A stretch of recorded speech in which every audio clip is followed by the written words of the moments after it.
ایک شخص تھا وہ کہیں چلا گیا تھا باہر، اور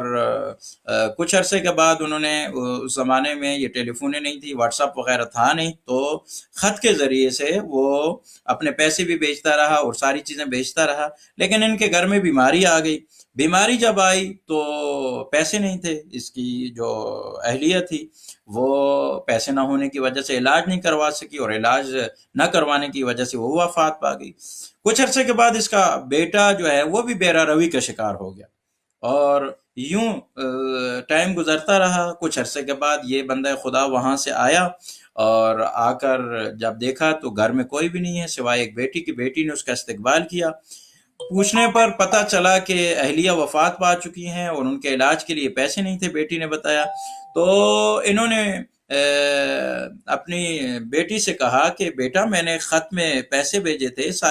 اس میں سارا طریقہ کار لکھا تھا کہ کیسے آپ نے پیسے وصول کرنے، اور ساری چیزیں میں نے لکھی ہوئی تھی۔ تو انہوں نے کہا کہ ہم یہ پیسے جو تھے ہم نے خط تو لیا، اور خط چونکہ آپ کا خط تھا، آپ ہمارے بابا ہیں، ہم آپ کا احترام کرتے ہیں اور ہمارے اوپر احترام واجب ہے، اس خط کو ہم نے لیا، ہونٹوں سے لگایا، آنکھوں سے لگایا، چوما، اور اس کے بعد ہم نے جو ہے نا ایک سائڈ پہ رکھ دیا، اور بڑی اچھی جگہ پہ ہم نے اس کو رکھا ہے۔ اور کہا اچھا وہ آپ کا بھائی کہاں ہے؟ کہا کہ وہ بھائی بھی چونکہ باپ تو تھا نہیں، والدہ وفات پا گئی، تو وہ کوئی ان کو اچھائی اور برائی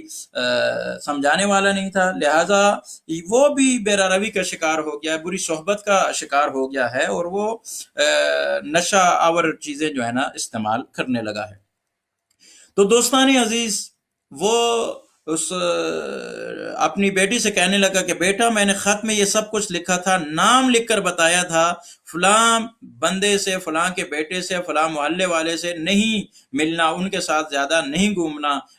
کیونکہ وہ تمہیں خراب کر دیں گے، ان میں یہ مسئلہ ہے۔ لیکن وہ